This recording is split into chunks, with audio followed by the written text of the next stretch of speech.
There really isn't anything radically wrong with being sick or with dying. Who said you're supposed to survive? Who gave you the idea that it's a gas to go on and on and on? And we can't say that it's a good thing for everything to go on living from the very simple demonstration that if we enable everybody to go on living, we overcrowd ourselves. So therefore, one person who dies in a way is honorable because he's making room for others. Why else would we have children? Because children arrange for us to survive in another way, by, as it were, passing on a torch, so that you don't have to carry it all the time. It's a far more amusing arrangement for nature to continue the process of life through different individuals than it is always with the same individual. Because as each new individual approaches life, life is renewed.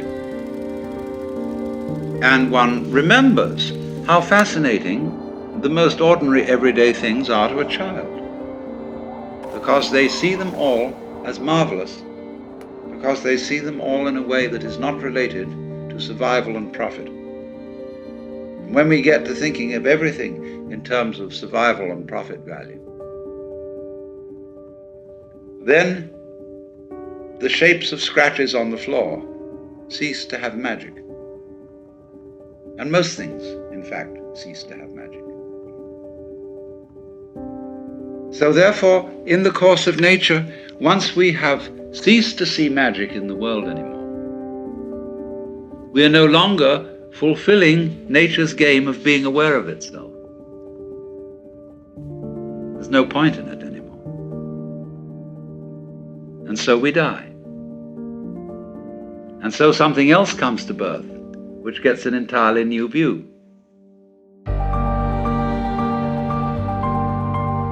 Just as we see in nature, when the leaves fall from the trees, they mold and rot, and this supplies humus, from which more plants can grow. It's a cycle like that. It is not, therefore, natural for us to wish to prolong life indefinitely. But we live in a culture where it has been rubbed into us in every conceivable way that to die is a terrible thing. And that is a tremendous disease from which our culture in particular suffers.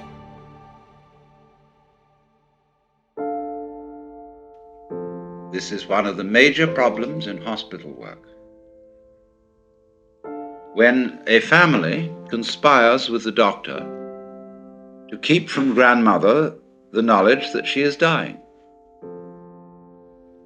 And so the person is left to die alone, suddenly, unprepared, and doped up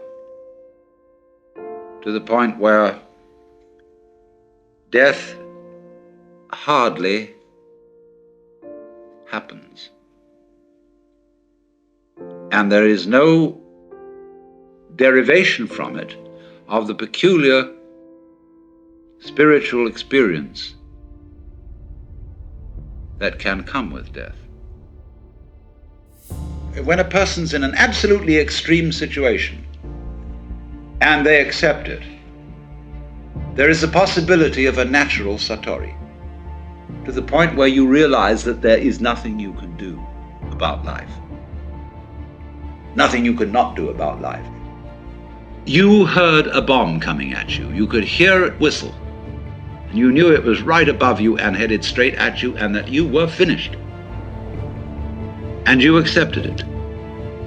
And suddenly, there was this strange feeling that everything is absolutely clear. You suddenly see that there isn't a grain of dust in the whole universe that's in the wrong place. That you understand completely, absolutely, totally what it's all about. In so many cases, the bomb was a dud, and they lived to tell the tale. So, you see, this is always the opportunity presented by death. That if one can go into death with eyes open, to give up before you die, this extraordinary thing can happen to you. So that from your standpoint, in that position at that time, you would say, I wouldn't have missed that opportunity for the world. Now I understand why we die. The reason we die is to give us the opportunity to understand what life's all about. By letting go. Because then we come to a situation that the ego can't deal with. When we are no longer hypnotized by that, then our natural consciousness can see clearly what all this universe is for. So therefore, we have missed this golden opportunity by institutionalizing death out of the way, instead of having a socially understood acceptance of death and rejoicing in death.